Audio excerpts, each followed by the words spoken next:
friend or a family member is really struggling with a phobia and you're not quite sure what to do or how to support them, here's some of our tips to help. The first thing to understand is that even though no one's born with a phobia, the phobia that your friend or relative has is based upon a life experience, and therefore because you've not had that life experience, quite often it's hard for you to understand why they have a problem. It's very easy to look at a situation and say to someone, why have you got a phobia of cats? Why have you got a phobia of dogs? Why would you have a phobia of that? Because you haven't got it. Yeah. So it's hard for you to see the situation from their point of view.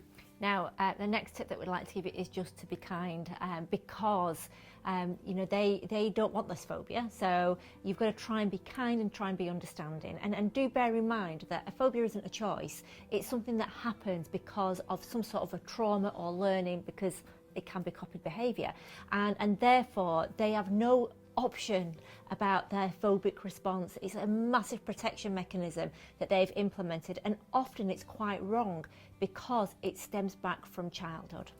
That's the thing. It's there's 4 ways that we can get a phobia, and essentially what this is a life-saving mechanism. And whilst they've got it wrong, essentially, because you can look at it, let's say it was a cat, for example, you think, why are you frightened of cats? They are full-on terrified.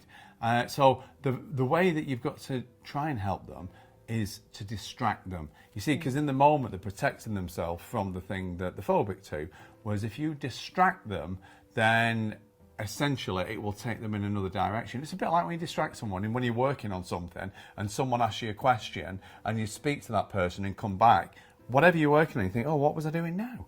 Right? You've got to try and get in that situation. Another thing that you can do is to give them that reassurance through your support by saying to them things such as, listen, you know, I really love you and I would never put you in any danger, so please trust me and come with me, or let's do this, or you know, just know that I would never ever put you in any danger.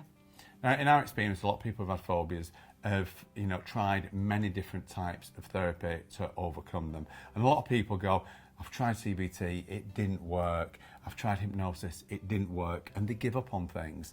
What you've got to do is encourage them to try different therapists. Yeah. Because, and one thing that always surprises us, if someone, I've used the example of a cat phobia, so if I use that again, that people have loads of therapy for a cat phobia, and then when I say to someone, did you ask, how many of the therapists did you ask if they'd cured many cat phobias that week?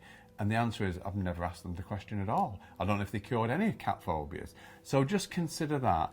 Encourage them to find a therapist, but whatever the phobia is, ring the therapist up first and say, have you got an experience in curing this type of phobia before you go and see them? And a big one, don't tease, don't antagonise, don't patronise, because again, can't stress to you enough, nobody chooses to have a phobia, and the phobic response is instant.